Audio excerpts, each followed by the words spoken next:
सड़कों पर मोदी योगी की तस्वीर वाले बुलडोजर ने की परेड, आयोजक को मांगनी पड़ी माफी। नमस्कार, मैं हूं अलका झा। स्वागत है आपका द भारत टुडे न्यूज पर। आखिर ये मामला क्या है, चलिए आपको बताते हैं।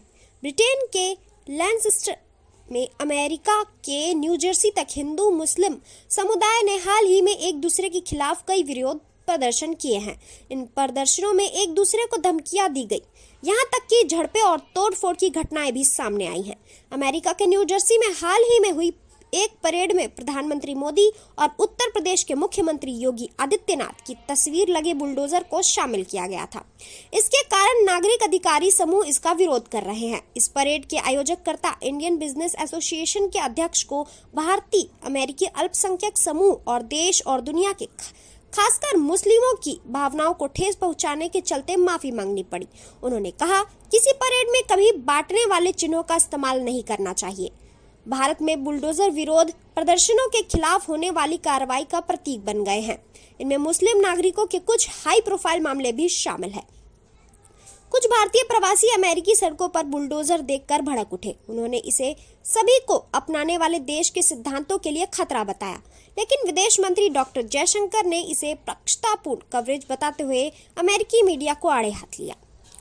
उन्होंने रविवार को हुई भारतीय अमेरिकी समुदाय की बैठक में तालियों के बीच कहा कि मैं मीडिया को देख रहा हूं। कुछ अखबारों के बारे में आप जानते हैं कि वो क्या लिखेंगे, उनमें से एक इसी शहर का ही है। इसके बाद विदेश मंत्री ने आगे कहा, मुझे लगता है कि तथ्यों को तोड़ा मोड़ा जा रहा है। क्या गलत है, क्या सही है, इसे लेकर भ्रम है। राजनीति देश की काम करती है।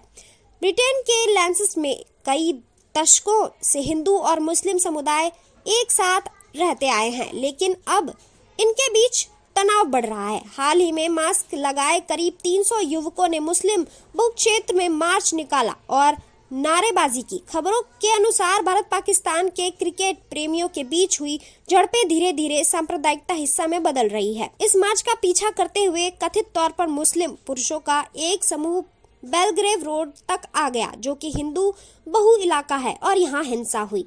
इसमें एक मंदिर के बाहर का झंडा फाड़ा गया और एक और जलाया गया, जबकि स्थानीय सांसदों ने मंत्रियों से अपील की थी कि मंत्रियों को चरमपंथी दक्षिणपंथी विचारधारा पर लगाम लगाने की जरूरत है। कुछ निवासियों का मानना है कि भारत के कुछ प्रवासी समुदाय में सही में शामिल हो पाए हैं, लेकिन ब्रिटिश साउथ एसोसिएशन समुदाय के एक हिस्से में यह नई हिंसा चेतावनी देती है। आपका इस बारे में क्या कहना है, कमेंट करके जरूर बताइए और जुड़े रहिए द भारत टुडे न्यूज के साथ।